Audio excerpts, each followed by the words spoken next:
Untitled Church. I'm excited to be back with you again. We are in a series on the Kingdom of God, and right now we're working through Matthew 5 as we talk through the Sermon on the Mount, which is how do we live in kingdom? In what ways can we participate that bring the things that we saw in Isaiah 61 and in Jesus' ministry to life? So we are in Matthew 5, verses 27 through 32, and I'm reading my own translation. Here we go. You have heard it said, do not commit adultery, but I tell you that whosoever looks at a woman with covetousness has already committed adultery with her in his heart. If your right eye causes you to trip, gouge it out and fling it away from you. It is better that you destroy one of the parts of you than your whole body be flung into the gorge of Hinnom. If your right hand trips you, cut it off and fling it from you, for it is better for you to destroy one of the parts of you than for your whole body to go into the gorge of Hinnom. It was also said, whoever sends his woman away, let him give her a certificate of divorce. But I say, whoever sends his woman away, except for the reason of sexual immorality, makes her commit adultery. Whoever marries the divorced woman commits adultery. So happy Valentine's Day, right? I'm going to pray and then we're going to get going. God, I thank you that you give us these challenging texts. I thank you that you love critical thinking, that you gave us our brains for a reason. I pray that you would help us to engage our minds and also our hearts, Lord, that your spirit might move, that we might receive from this text and from your voice something that is impactful and a blessing to us, or a challenge to us, or something empowering or moving to us. I pray that your will would be done in each listener's heart, and that my words might be helpful and true and a blessing and clear and understandable. I pray all these things in your name, amen. Okay, so we've got these two kind of parts to what's going on. One is this famous passage about gouging at your eyeballs and cutting off your hand, and then the other is the part on divorce. So, first things first, gouging out your eyeballs, right? Let's read that again. You know, why not? You have heard it said, do not commit adultery, but I tell you that whoever looks at a woman with covetousness has already committed adultery with her in his heart. If your right eye causes you to trip, gouge it out and fling it away. It is better for you to destroy one of the parts of your whole body than to be flung into the gorge of Hinnom. Okay, so here's the thing. Super famous passage talking about covetousness. I'd like to highlight a few things from it. One, there is nothing in this passage that says that sex or sexuality is dirty or gross or bad. It doesn't say that looking at your spouse is wrong to appreciate them, right? Enjoyment and delight is not wrong, it's encouraged. The point of this passage, the point of this section, is that covetousness is delighting or seeking to desire something which is not yours to delight in. You have not received consent from the person that you're looking at. You are not in an appropriate, healthy place in mutual agreement with that person if you are just desiring somebody. So that's what the problem is. So number one, this is not about sex being gross, dirty, or bad. And we don't need to import that onto this passage. It's about boundaries, and it's about consent, and it's about what's appropriate outside of those boundaries, which is nothing. Mostly a joke. Number two, super famous, especially if you're a millennial, you grew up in this crazy evangelical purity culture, right? It was always put on the women that it was our job to regulate men and regulate how they might look at us. It was our duty as their sisters to lovingly protect them from themselves because they have no accountability or responsibility, right? They're only just monsters, completely beholden to sin, just scary.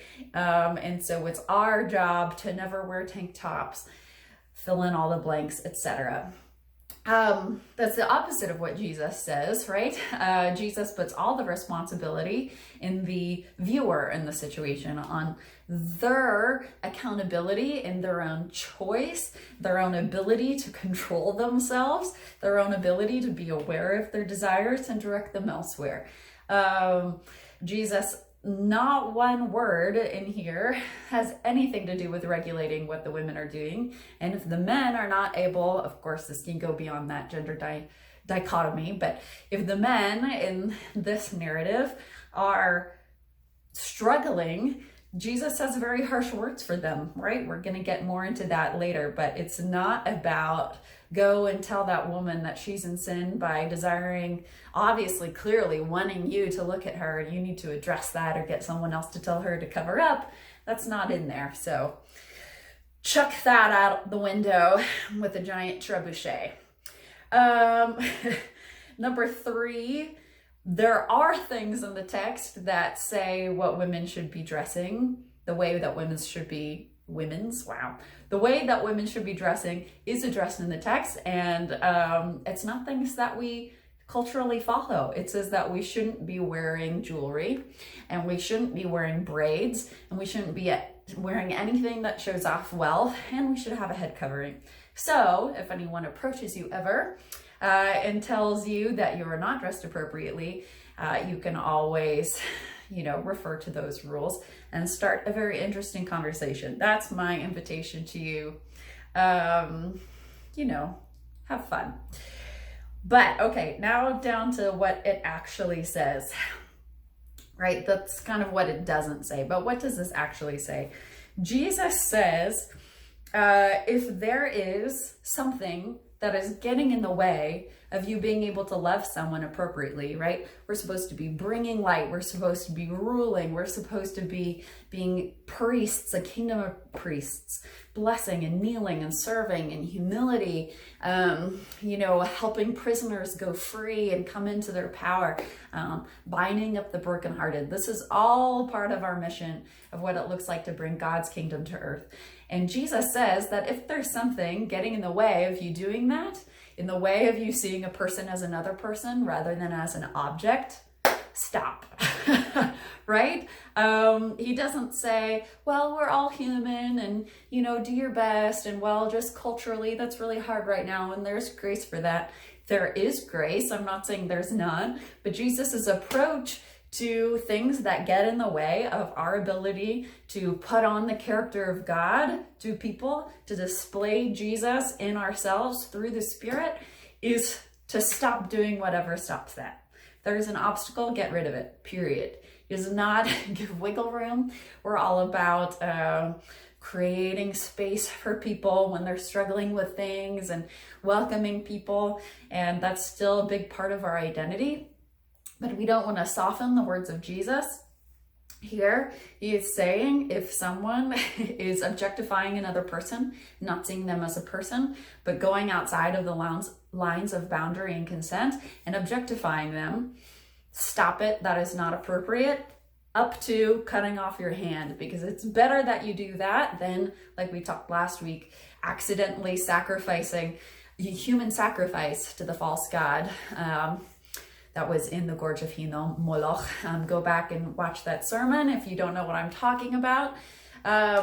He says it's better for you to be, lose a major mobility in your life, whether that's sight or a hand, than to impugn on somebody's dignity, than to poison yourself by entering into desire and covetousness of something that you can't have. It is better to cut off your hand. And I think we should take that seriously. So what does that look like for us? Other than the most obvious topic, that's the one that Jesus is using. I think this is applicable across the board, most especially, of course, when we're deriding someone's human dignity, right? Being made in the image of God, being a carrier of the honor of God. That means you don't get to cross that boundary. But how can we think about this in other ways? So often we get into a state of learned helplessness, whether that's because of culture or victimhood culture in just our families, or part of the drama triangle, right? Social science says that when we're trapped in the drama triangle, we like to move from oppressor to victim to rescuer to oppressor to victim to rescuer over and over again. And so sometimes when we're confronted with something that we need to just stop doing because it's not good for us or it's not good for our neighbor, we can move. We don't like feeling like the oppressor, so we move to victim, right? And we say, oh, well, I just couldn't do that because X, Y, Z. Jesus kind of here says, I'll make you a victim, cut off your hand. Now you're a victim. So I want us to challenge ourselves and to think about, what things do I wish were different in my life that I might have told myself I don't have control over, but actually I do, right? Not everything in life is this way. I might not be able to, say enough affirmations and believe in myself enough to change American housing policy or student loan debt or something. I don't have that ability, but there are things in my life that I have accountability over, that Jesus knows, that God knows since he created me, that I have the ability to stop doing it anytime if I wanted to. And sometimes we just haven't chosen to do that. So it's worth every now and then going through our day, going through our practices and thinking, what am I participating that isn't serving me, that isn't blessing me, that is getting in the way of me blessing and serving other people, that I could just take out. Super common one, right? If you imagine your day and imagine your perfect day, including your work and your family, you can't take those out, but it probably doesn't include anxiety or anger spiraling on the internet, right? Spending an hour at least before you go to bed scrolling through things that draw you into false dramas that are completely unnecessary for your life. That's not something that's serving you. Sleep would probably serve you more, right? Filling your brain with something else that you actually enjoy and is not just triggering this dopamine, serotonin, back and forth response between your front of your brain and your back of your brain. Oh yes, danger. Oh, the indignation. Oh, I can't believe that. That's something that you have the complete ability to take out of your life. Delete the apps, have someone change your login information. We talk so much about how toxic it is, and so few people do anything about it. So I think Jesus in this passage invites us, stop it, take it out of your life. It will not cost you very much compared to the reward, right? And compared to the danger of ending up in the gorge of Hinnom. Other things, negativity, right? Lent is coming up. A lot of people do a lot of different kind of fasts for Lent, and we can talk about that. But some people do negativity fasts, complaining fasts, including to their spouses, right? Find something to replace when you're tempted to go off about your day and all the things that were hard. Switch it to a gratitude routine or ritual for yourself. Instead, start some mindfulness practices about, I noticed that this is frustrating me. Why do I think that is? And can I examine some things so that I experience less of this frustration? Something else more active, like, oh man, I'm getting really worked up about blah, blah, blah. I'm gonna go on a walk. I'm gonna take my kid on a walk and go outside and run around on some bikes or whatever. There's things that we can do to stop a cycle. And this particular passage, Jesus empowers us to do that and says, if you are able to physically rip out your eye, you are able to log off and delete those apps, those different patterns that we do have control over. So that's one of our invitations today. Think about the things, whether they're what we think of as sins or just things that are more unhealthy for us.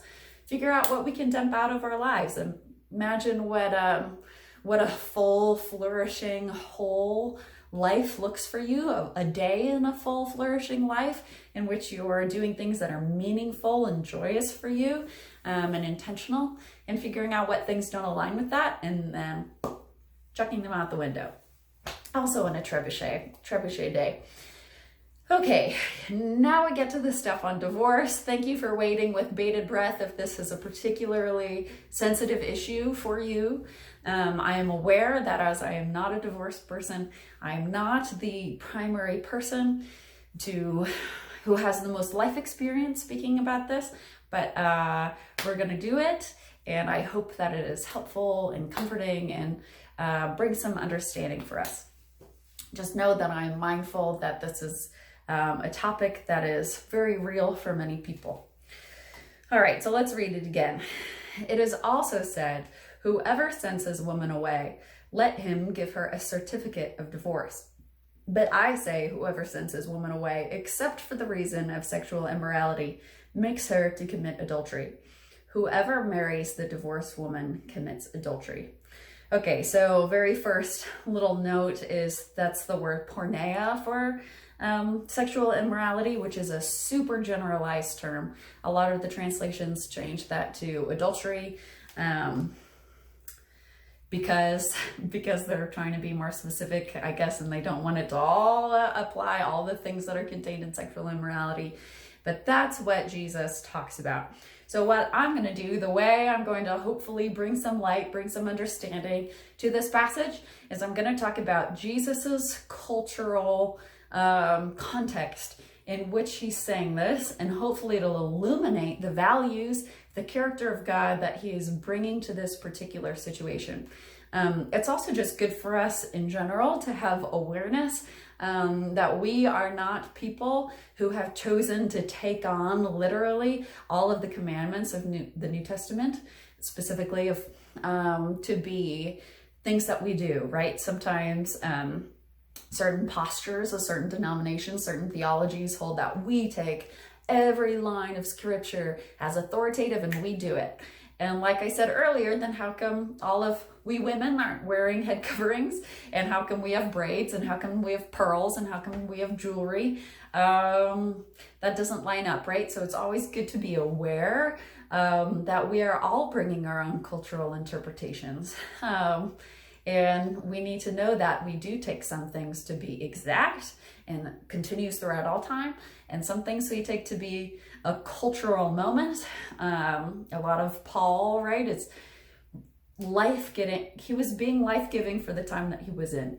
And so we're going to look at the cultural context of what Jesus is saying and see if some things open up for us.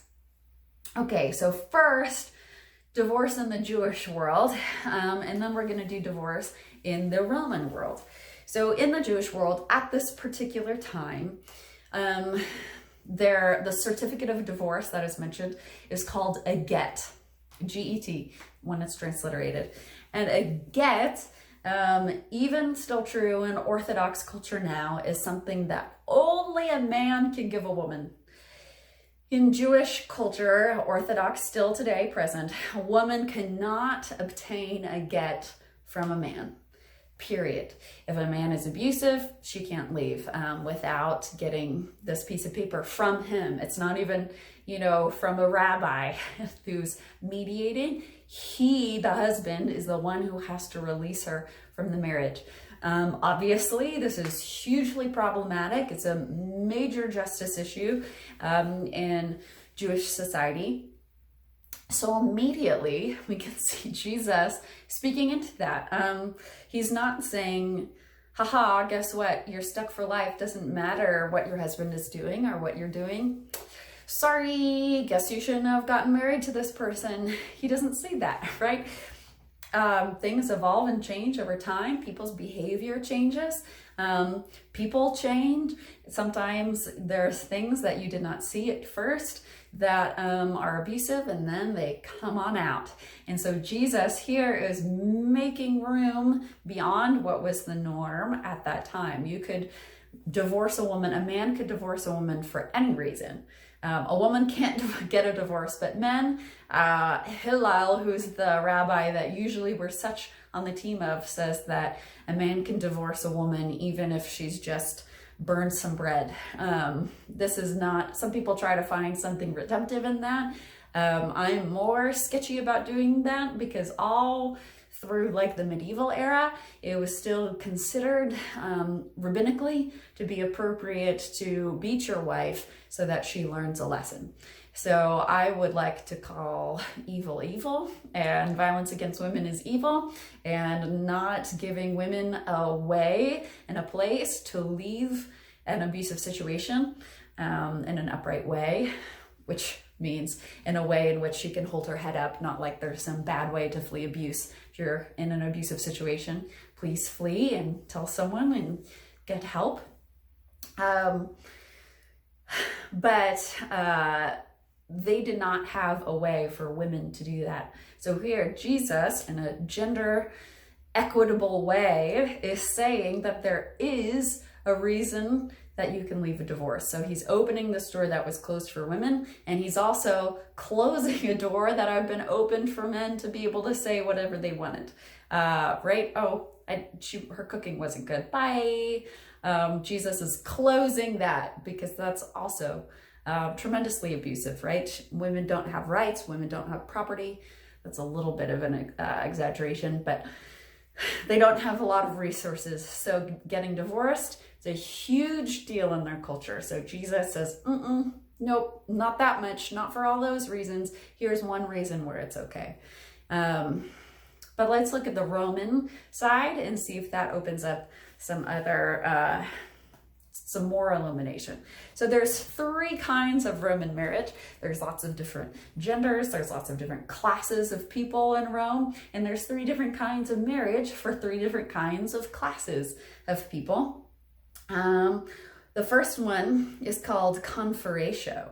This one's for the ruling class, and it is everything that Christian marriage is built on. There needs to be a high priest there. There's at least 10 witnesses. You eat a cake together. The woman gets passed from the hand of the father to the hand of the groom. They sacrifice a pig and they eat it at this feast that the husband throws.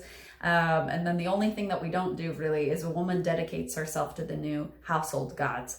So minus that bit at the end, our Christian wedding ceremonies are 3,000% pagan Roman rituals, right? So that's always good to dial back some of our presumptions. You know, there's all of this hoopla about whether or not Christians will bake cakes for people's weddings, whom they disagree with theologically, which is also bizarre. But it becomes even more bizarre when with that you put that they're arguing about the ways that we do this 1,000-year-old pagan wedding ceremony that has nothing Christian in it, right? Well, I mean, praying and sermon and everything that is Christian, but this ritual is not an originally Christian ritual. So just bing, shedding some light on that.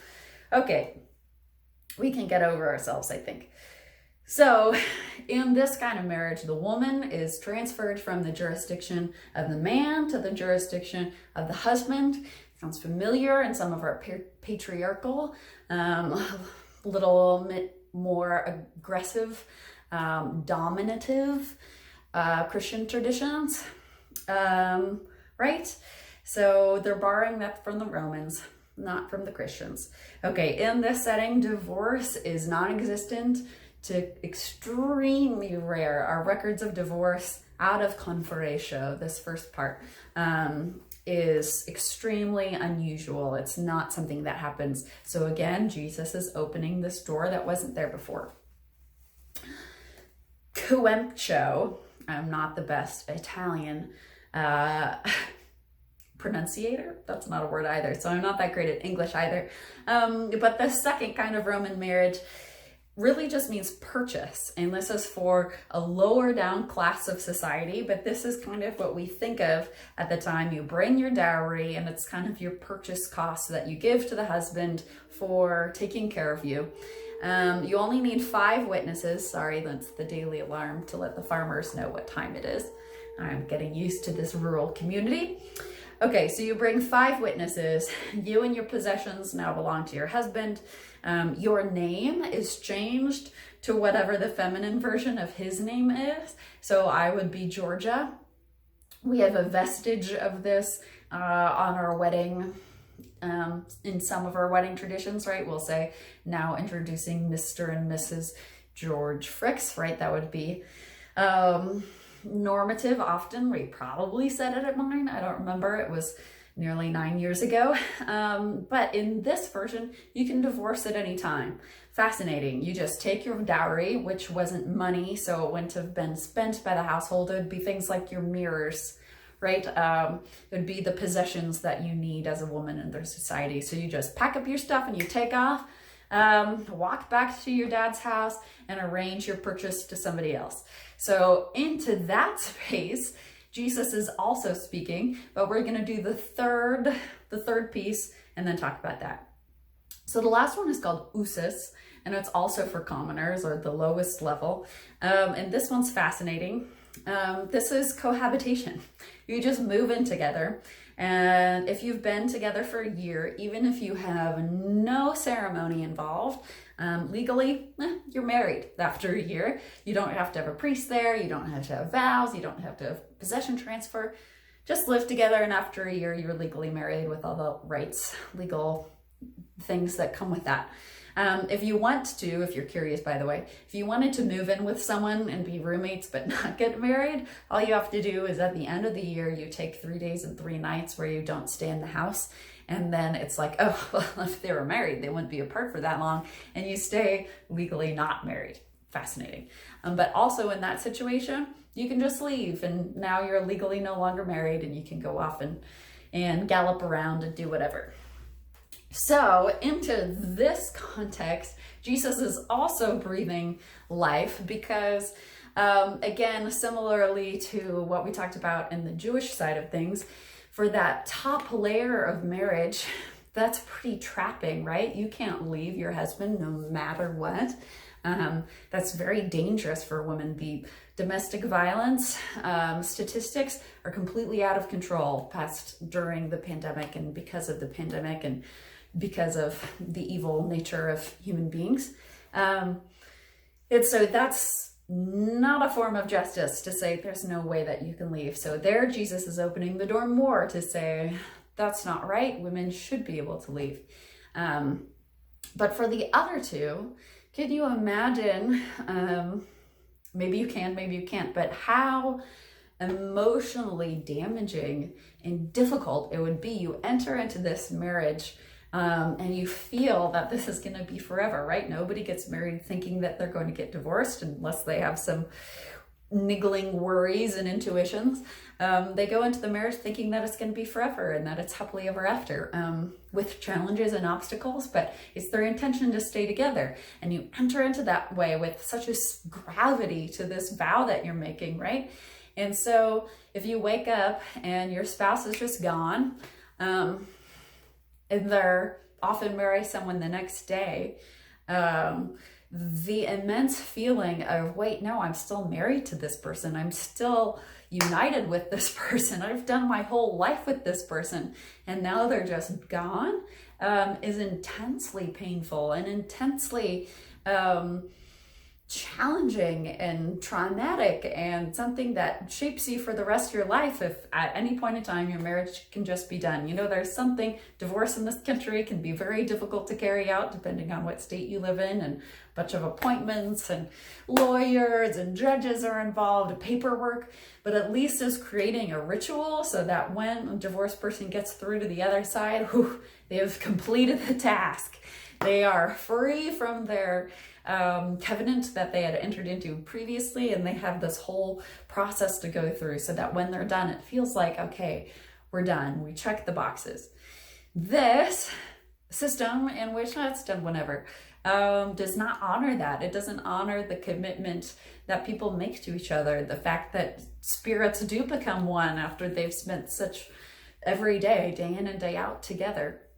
And so Jesus is saying, if you just up and leave and start sleeping with someone else, and you've just decided in your brain, well, I'm not married anymore. Guess what? You're still married, right? There's still a spiritual bond that's happened that is broken in this system of divorce. And so this is the culture that Jesus is speaking into.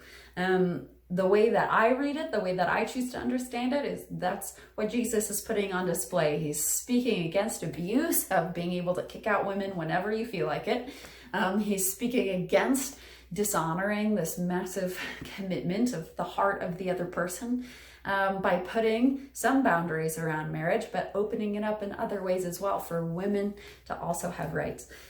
So I think that there are other reasons that someone might get a divorce.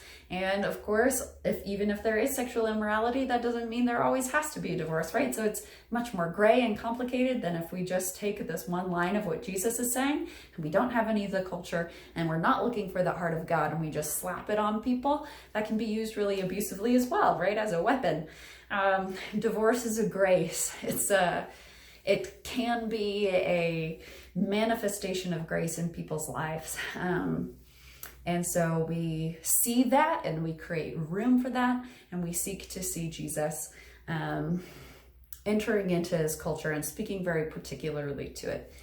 So we're thinking about things that we might cut out of our life. We're thinking about ways that we might honor other people with our life, and we might think about ways that we can stop dishonoring people. We can also think about ways that we put unjust expectations on other people that aren't actually biblical, but are just Christian culture.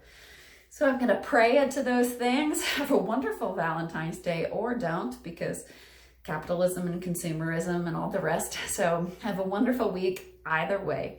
And feel free to come and join us online at 7:30 p.m. on Sundays, PST. We'd love to have you on Zoom, or come and visit us in person. We're in Pullman. We'd love to have you. Check out our website, refugepullman.com. Thank you so much, everyone who tithes, keeping us alive. You're an amazing blessing to us. If you haven't thought about tithing or considered tithing before, we'd invite you to invest in what we're doing and what I'm doing. And we need your help to be able to keep going and be sustainable. So with all that in mind, I'm going to pray.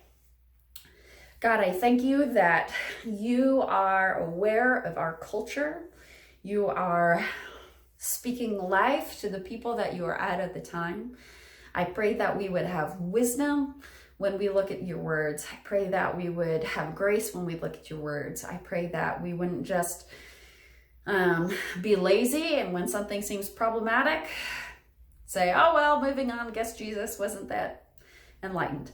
I pray that we would do the work to understand, and that when we seek you out, we would find you.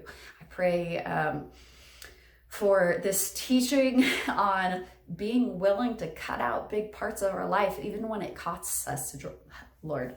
I pray that you would put us honoring other people at the absolute top of our priority list, that it would be impossible for us to objectify a person, to cross that consensual boundary, to see them as anything else and made in your image.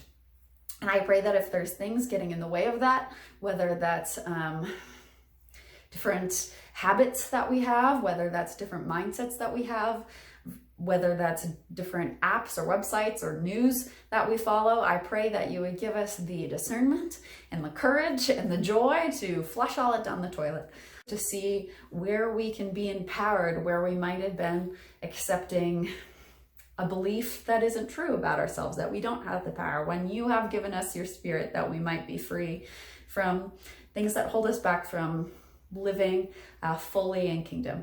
So I pray that this week that we would go out and be able to see people as you see them, without any garbage attached to it, and that we'd be able to fully love every person that we run into as you love them.